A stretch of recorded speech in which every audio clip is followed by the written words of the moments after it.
faut envisager trois types de gouvernance. La première, la gouvernance donc familiale.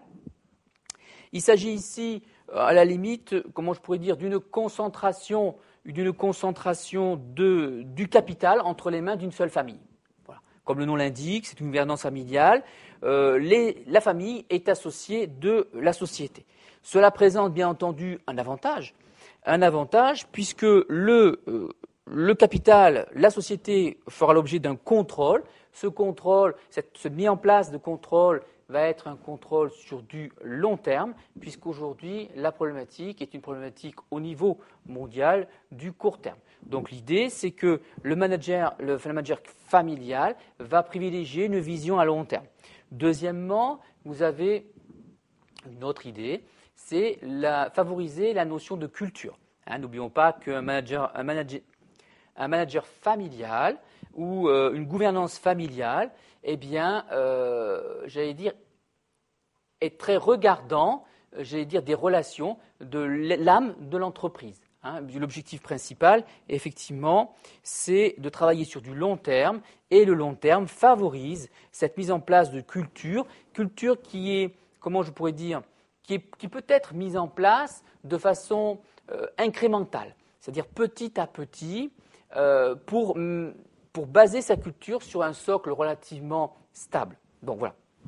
Ensuite, troisième intérêt de cette gouvernance familiale, c'est qu'on a ici des propriétaires qui sont impliqués donc dans la gestion, qu'ils sont impliqués dans le mode de fabrication. Souvent, pourquoi pas, entre guillemets, ils mettent la main à la pâte. Nous sommes ici, il n'y a pas trop de frontières entre, la direction et la spécialisation donc de l'activité. Nous avons donc un manager qui va être plus près des salariés, un manager paternaliste, et avec effectivement des stratégies qui peuvent apparaître innovantes. Bon. L'inconvénient majeur de ce type effectivement de gouvernance, c'est la compétence. L'inconvénient majeur, c'est que ces managers sont peut-être limités en termes de compétences en matière de gestion, bien sûr, pas en matière de métier, puisque ce sont des gens issus souvent du métier. Donc, effectivement, avec des stratégies qui peuvent apparaître dépassées par rapport au monde, à l'environnement qui nous entoure, pourquoi pas une divergence au sein de la famille, puisque la famille peut, à un moment donné, puisque quand l'entreprise aura vocation à se développer, et effectivement, il y aura l'intégration des membres de la famille, il peut y avoir des tiraillements, des divergences de vues dans la famille. Ensuite, effectivement, ce type de gouvernance familiale est plus axé sur les entreprises récentes, plutôt que les entreprises qui ont de l'âge. Donc, ça ne peut pas s'appliquer à tout type de société. Et enfin, la problématique, effectivement, c'est une problématique de taille. Pourquoi ? Parce que la gouvernance familiale s'applique à des entreprises relativement moyennes ou qui ne font pas référence à une technicité de management très pointue. C'est pour cela qu'une fois que l'entreprise aura vocation à se développer, effectivement, on ira plutôt vers la technostructure. Bon. Par contre, effectivement, la gouvernance familiale, donc, a vocation à trois vocations. Effectivement, vous avez effectivement une logique économique. Alors, donc l'entreprise familiale, le gouvernance familiale va à une vocation plus économique. Le développement, c'est le développement, de la recherche. Comment je pourrais dire ? Disons que l'entreprise familiale qui a une taille moyenne aura vocation à se développer. La logique économique, c'est de devenir plus important. La problématique, ensuite, c'est une problématique de gestion. Le management de ce type de structure va entraîner effectivement une délégation de pouvoir et donc une logique, si vous voulez, de rechercher des capitaux à l'extérieur tout en gardant la mainmise de la gestion par l'intermédiaire d'outils, d'instruments juridiques comme des minorités de blocage. Voilà.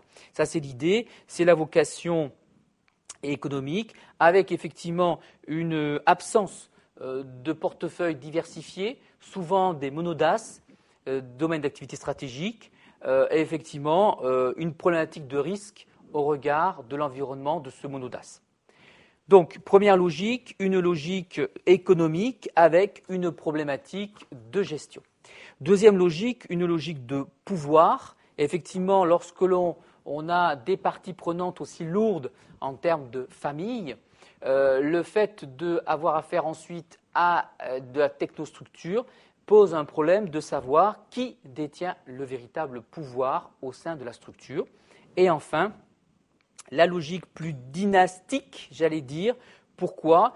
Parce que, effectivement, on a affaire à des entreprises qui restent dans le giron familial et effectivement une société où les membres vont s'auto-gérer. C'est-à-dire qu'ils vont prendre parti de la société et effectivement, par l'intermédiaire de l'ensemble des héritages, vous avez effectivement une logique familiale, dynastique, avec un regard très tourné ou encore tourné vers les salariés. Donc voilà, il s'agit de la gouvernance familiale avec des parties prenantes très axées sur des éléments de la famille, souvent issus, d'entreprises mono-activité, monodas, avec une vision à long terme assez paternaliste, donc gouvernance familiale. Ensuite, vous avez la gouvernance managériale. Alors là, vous avez effectivement une spécificité, à savoir la prééminence des managers sur les actionnaires. Alors effectivement, on envisage une société, une entreprise qui évolue, qui grossit, qui se diversifie, et effectivement, on a la problématique des propriétaires qui vont progressivement laisser la main à des spécialistes. Et effectivement, on a difficilement, si vous voulez, le cumul entre propriété et manager. Bien entendu, dans ce type de structure, vous avez, disons que c'est un vocabulaire un peu particulier puisqu'on va parler plus de technostructure avec effectivement, pourquoi ? Parce que l'entreprise familiale aura vocation à donc se développer et on parlera de gouvernance technocratique, de techniciens où les entreprises vont croître, se complexifier, voire se diversifier. La diversification est une stratégie effectivement qui pose un problème de financement. Par contre, cela permet d'éviter les risques du monodas.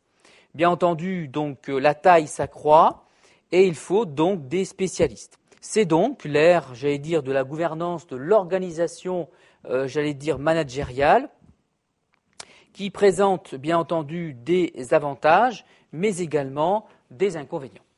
Donc les avantages, c'est bien entendu que l'on a affaire à des professionnels de l'organisation, qui ont, une compétence pour tout ce qui est stratégie de diversification. Cela permet, lorsqu'on a cette vision de l'organisation, cela permet d'avoir la création de nombreuses fonctions, comme les fonctions d'expertise ou les fonctions donc d'état-major.